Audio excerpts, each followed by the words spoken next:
27 दिसंबर, कातिल फिर नहीं मिले। फर्ज कीजिए आप कोई ऐसा नारा लगाते हैं जो रियासत को पसंद नहीं, सोशल मीडिया पर कोई ऐसी बात करते हैं जिससे हाकिमों को तकलीफ होती है, तो आपको आसपास के लोग ही कह देंगे कि अब आपकी जिंदगी खतरे में है। आप भरे बाजार से गायब किए जा सकते हैं, आप पर कोई मुकदमा कट सकता है, आपको नामालूम नंबर से कोई फोन कॉल मौसूल हो सकती है, कुछ भी हो सकता है। सिर्फ एक जुमला लिखने पर रियासती मशीनरी आपको ढूंढ सकती है और ढूंढ निकालती है। आपके मोबाइल डेटा से लेकर कॉल्स तक, आपकी हरकतों सकनात से लेकर राबितों तक हर चीज सरकार की निगाह में होती है। तो फिर यह कैसे मुमकिन है कि कोई कत्ल हो और उसका कातिल न मिले, या कोई दहशतगर्द अपनी कार्रवाई के बाद घूमता फिरे मगर उस तक पहुंचना या उसके पसे पर्दा अनासिर तक पहुंचना मुमकिन ना हो। इसका मतलब यह है कि जब रियासती मशीनरी किसी को पकड़ना चाहती है तो मामूली से जुर्म पर, बल्कि जुर्म ना किया हो तो भी पकड़ सकती है, और ना पकड़ना हो तो आर्मी पब्लिक स्कूल या बेनजीर भुट्टो के कत्ल के वाकये की तरह कातिल जमीन खा जाती है, आसमान निकल जाता है, मगर हमें दिखाई नहीं दे सकते। मुझे याद है मैं 27 दिसंबर को कराची प्रेस क्लब से कोई शाम 6 या 6:30 बजे निकला था, मगर अचानक मोबाइल फोन की घंटी बजना शुरू हो गई। एक के बाद एक दोस्त कॉल कर रहा था, मैसेजेस की भरमार थी।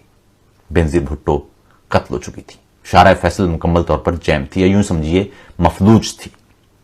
मैं प्रेस क्लब से पैदल चलता हुआ अपना कराची FM 107 पहुंचा, जो कोई 1.5-2 किलोमीटर दूर था। उस रोज शाम 6:30 बजे से लेकर रात तक मैं बराह रास्त बात करता रहा। उससे कोई 1.5 माह कबल वो जब कराची लौटी थी तो उस वक्त मैं आज टीवी पर काम करता था, और उनके वतन वापस लौटने पर हम बहुत देर तक दफ्तर में थे। सब कुछ ठीक ठाक था, उनका काफिला धीरे धीरे शारा फैसल पर आगे बढ़ रहा था। अक्टूबर 2007 की वो शब मुझे नहीं भूलती, जब निस्फ शब के वक्त मैंने अपनी टीम से कहा कि सब मामूल के मुताबिक चल रहा है, इसलिए अब मैं घर जाता हूं ताकि कल सुबह सवेरे वापस पहुंच सकूं। इमारत से नीचे उतरकर अभी गाड़ी में बैठा था कि मालूम हुआ कि कारसाज के करीब बेनजीर भुट्टो के काफिले में पैदर पे 2 बम धमाके हुए हैं। इस हमले में बेनजीर तो बच गई थी, मगर उनकी हिफाजत पर मामूर कई अफराद की जान चली गई थी। गो कि पाकिस्तान की तारीख सानेहात से भरी हुई है, मगर बेनजीर भुट्टो की रहलत पाकिस्तान की तारीख के चंद बड़े सानेहात में से एक है। वो सानेहात जो अपने निशान बाद के जमानों तक छोड़ देते हैं, मगर यह सानेहा एक तरह से सानेहात के तसलसल का हिस्सा भी था, एक तरह से बड़ा मामूली सा सानेहा भी था। वो कैसे? जो कौम सानेहात से सबक सीखने की बजाय फकत आंसू बहाती है, जिसमें दाखिली तकसीम रंग, मजहब, नस्ल, जुबान, मसलक और सकाफत की बुनियादों पर बहुत अंदर तक होती है, वो कौम जिसे इख्तलाफ का मतलब गद्दारी सिखाया जाता है, वो कौम जिसे सवाल करना सिखाने की बजाय जवाब रटाए जाते हैं, वो कौम जिसे बताया जाता है कि जो कुछ हो रहा है ये कोई बैरूनी ताकत कर रही है, वो कौम जिसे सिखाया जाता है कि हर तरफ खौफ ही खौफ है, वो कौम जिसे बताया जाता है कि दुनिया की तमाम कुव्वतें सारा सारा दिन और सारी सारी रात उससे खाइफ रहती हैं, मंसूबे बनाती हैं, वो कौम जिसे बताया जाता है कि हर तकलीफ, हर जुल्म, हर ज्यादती, हर हक तलफी, हर बर्बरियत, हर जुर्म, हर तबाही, हर सानेहा, हर हलाकत वसी तर कौमी मफाद का हिस्सा है, इसलिए उस पर आंखें बंद कर लें। वहां यह सानेहा गैर मामूली होकर भी कौन सा गैर मामूली है? वो सानेहा जिसके जिम्मेदार ना मिलें, जिसके मुजरिम ना मिलें, जिसका जवाब दे कोई ना हो, जिस पर किसी को सजा ना हुई हो, वो सानेहा किसी फाल रियासत में गैर मामूली सानेहा कैसे हो सकता है? गैर मामूली सानेहात पर तो कौमें सर जोड़कर बैठ जाती हैं, अपने सारे इख्तलाफात खत्म करके तय करती हैं कि अब ऐसा वाकया नहीं होगा। मगर अक्टूबर के सानेहे से कोई सबक सीखा जाता तो दिसंबर का सानेहा कैसे होता? मुल्क की सफ़े अव्वल की रहनुमा और मुस्लिम दुनिया की पहली खातून वजीर आजम बनने वाली बेनजीर भुट्टो इस तरह मुल्क के मरकज में कत्ल कर दी गई, मगर 22 करोड़ अवाम का मुल्क और मुल्क की एक कौमी जमात जो इस वाकये के बाद बरसरे इक्तदार भी रही, वो इस वाकये के मुजरिमों को बेनकाब नहीं कर पाई। यह है हैरान कुन बात। इससे भी पहले बेनजीर भुट्टो ही के दौरे इक्तदार में उनके भाई मुर्तजा भुट्टो भी एक अजीबोगरीब वाकये में कराची में दिन दिहाड़े पुलिस ने कत्ल कर दिए थे, मगर कातिल सरकारी फाइलों के नीचे गुम हो गए, आज तक नहीं मिले। हमारे यहां सानेहात का जिम्मेदार कोई नहीं होता। हमारे यहां दलील यह होती है कि कत्ल में मकतूली की गलती होगी, जिना की एम्बुलेंस में ईंधन अचानक खत्म हो गया, जिम्मेदार कौन था मालूम नहीं। लियाकत अली खान का कत्ल किन हालात में पेश आया, पसे पर्दा अनासिर कौन थे, जी ये भी मालूम नहीं। एक तवील फहरिस्त है। आप पाकिस्तान की तारीख का कोई सानिया भी उठा लें, जिम्मेदारी वाला खाना हमेशा खाली मिलेगा।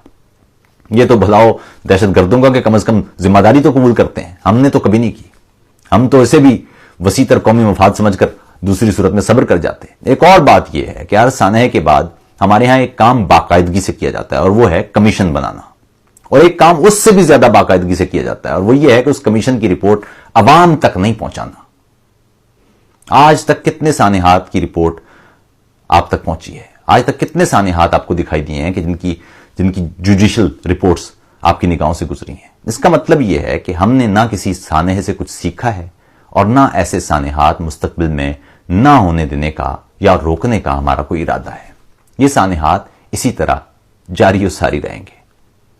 27 دسمبر کو بینظیر بھٹو کا اس طرح ہزاروں لوگوں کی موجودگی میں قتل اور پھر اس قتل کے درپردہ عناصر, اسباب اور محرکات کا ہم تک نہ پہنچنا یہ بتاتا ہے کہ ریاست کی نگاہ میں یہ کوئی عام واقعہ ہی تھا, یہ کوئی غیر معمولی واقعہ نہیں تھا. اور ایک عام واقعہ اسی طرح سرکاری فائلوں میں گم ہو جاتا ہے. بینظیر بھٹو کا قتل بھی سرکاری فائلوں میں گم ہو گیا. پھر ایک اور بات بھی عام ہے, پاکستان کی تاریخ میں کوئی بھی ایسا سویلین شخص جس کا تعلق زندگی کے کسی بھی شعبے سے ہو, چاہے وہ سائنسدان ہو, سیاستدان ہو, انجینئر ہو, محقق ہو, سماجی کارکن ہو, امدادی ورکر ہو یا کسی بھی دوسرے میدان زندگی سے تعلق رکھنے والا, اس کی شخصیت کو متنازع بنانے کے لیے ایک میڈیا مہم, ایک میڈیا بیانیہ کہیں نہ کہیں کسی نہ کسی صورت میں موجود ہوتا ہے. اور وہ اتنی باقاعدگی سے ہمیں بتایا جاتا ہے کہ ہم اس پر ایک طرح سے ایمان کی طرح یقین کرنے لگ جاتے ہیں. ہمارے ہاں جرم عدالت میں ثابت کرنے کی بجائے ٹی وی پر جذباتی جملوں کے ذریعے ثابت کرنے یا اخبارات میں باقاعدہ اور منظم انداز سے مضامین چھپانے کی صورت میں ثابت کیا جاتا ہے. ہم نے پڑھا عیدی لوگوں کے جسم کے اعضاء بیچ دیتے تھے. ہم نے سنا ڈاکٹر عبدالسلام ملک دشمن سائنسدان تھے. ہم نے سنا فاطمہ جناح غدار رہنما تھیں. ہم نے سنا بینظیر بھٹو بھارت سے مل کر پاکستان کا جوہری پروگرام بند کروا رہی تھیں. ہم نے سنا نواز شریف بھارت کے ایجنٹ ہیں. ہم نے سنا ملالہ یوسفزئی CIA کے لیے کام کرتی ہیں. ہم نے سنا ڈاکٹر عبدالقدیر خان قوم سے چھپ کر جوہری تجارت کرتے رہے ہیں. ہم نے اس ملک میں کے لیے کام کرنے والوں قریب ہر شخص کے بارے میں کچھ نہ کچھ سنا ہوا ہے. کوئی نہ کوئی متنازعہ بیانیہ موجود ہے. وقت نے لیکن بالکل مختلف بات ہمیں بتائی. وقت نے ہمیں بتایا کہ ہر وہ شخص جس کے بارے میں ایسی کوئی بھی مہم چلی جسے ایک منظم انداز سے متنازع بنانے کی کوشش کی گئی, وہی شخص اصل میں ایک بڑا شخص تھا. بینظیر بھٹو ایک بڑی رہنما تھی اور بدقسمتی سے ہم نے انہیں نہایت آسانی سے کھو دیا. اور اس سے بھی بڑی بدقسمتی یہ کہ ان کے قاتل ہمیں اب تک نہیں مل پائے.